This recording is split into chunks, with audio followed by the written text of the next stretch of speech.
un ponte tra Roma e Messina, a sua volta che parte dalla Palestina. Questa sera ho l'onore, il piacere, una grande emozione incontrare per la prima volta il poeta Odea Marnè, fra l'altro autore di Edizioni Billeci, che ha pubblicato il libro Animo di viaggio. Allora Odè, tu questa sera qui per un premio speciale assegnato dalla giuria secondo Memorial Cesare Cacciola. Che premio hai ricevuto?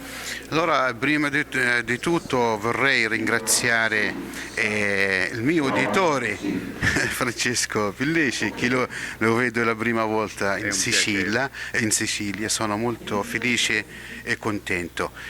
Parlando di ponte, io mi piacerebbe dire che oggi noi saldiamo un ponte fra la Palestina e l'Italia. Due paesi nel Mediterraneo che hanno la stessa storia bella, anche cose brutte, ma abbiamo anche un futuro comune.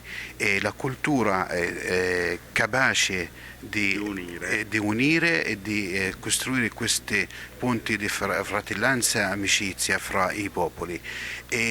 Stasera sono qua in Messina per un premio poetico per alcune poesie che ho scritto nel mio libro Animo di viaggio, che è stato pubblicato da voi, che vi ringrazio davvero tantissimo.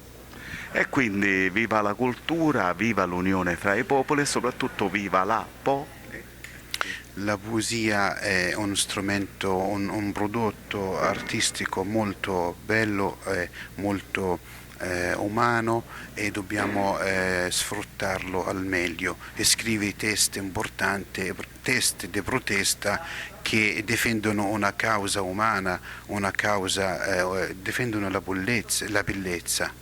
Viva la bellezza e viva la poesia. Esatto, esatto.